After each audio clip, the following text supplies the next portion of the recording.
Ang programang ito ay rated SPG. Striktong patnubay at gabay ng magulang ang kailangan. Maaaring may masiselang tema, lengguwahe, karahasan, sexual, horror o droga na hindi angkop sa mga bata. Tinatawag ang lahat ng mga tanyag upang kausapin ng kanyang abogado ni Don Pepe. Dito na nga napagkalaman na kanya-kanya silang mana. Si Annalyn ay binigyan ng mana ni Don Pepe at ikinagulat ito ni Moira dahil mahahatian daw ang kanyang anak.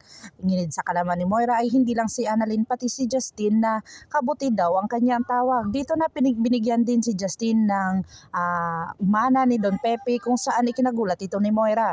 Dito na nga sinabi ni Giselle na wala siyang magagawa dahil ito ang habilin ng kanyang ama. At galit na galit si Dr. RJ Tanyag dahil hindi niya pwedeng pagsabihan itong abogado na kung saan kung ano lang ang isinulat ni Don Pepe dito sa kanyang mga last will at testament, ito lang ang kanyang binabasa. Dito na nga napagkaalaman niya na si Zoe ay kinancel ni Don Pepe ang lahat ng mana dito sa kanya at kung saan ang mana ni Zoe ay ibinigay at hinati sa dalawang apo.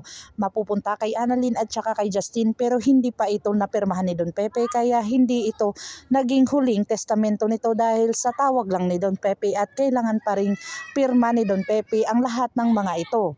Dito na sinabi ni Moira kung bakit at anong dahilan at ikinagulat ito ni Giselle at talagang porsigido itong si Giselle na malaman ang katotohanan tungkol dito. Dahil ito din yung araw na inilipat walang bisa ni Don Pepe itong mana niya dito kay Zoe na kung saan ito din ang araw na nawala itong si Don Pepe. Dito na pala isipan dito kay Giselle ang lahat ng mga pangyayari kung saan talagang porsigido ito na matuntol at malaman ang katotohanan. Dito na nga nagmakaawa si Giselle sa kanyang ex-boyfriend na si Eric na talagang pakikiusapan niya ang kanyang anak na si Justin para ito ay makausap man lang niya at mayakap niya na mahigpit pero wala na nga magawa itong si Eric dahil sa lahat ng mga ginagawa ni Giselle dito ay talagang nagtulak ito kay Justin upang kalimutan siya pero nasa kay Justin pa rin ang huling kanyang gagawin kung ang desisyon ni Justin kung ito ay patatawarin niya ba. Dito na nga kaya mapapatawad ni Justin ang kanyang ina dahil sa lahat naman ng mga ginagawa ni Giselle ay talagang pinatawad niya ito at talagang gumagawa ng paraan itong si Giselle para patawarin siya ni Justin. Dito na din si Annalyn ay talagang napag-isip-isip na kung saan nagkikita sila sa Apex Medical Center at natuwa dahil sa pagbabalik nila Nurse Evan at saka ni Nurse Karen dahil sa kagagawan daw nito ni Giselle.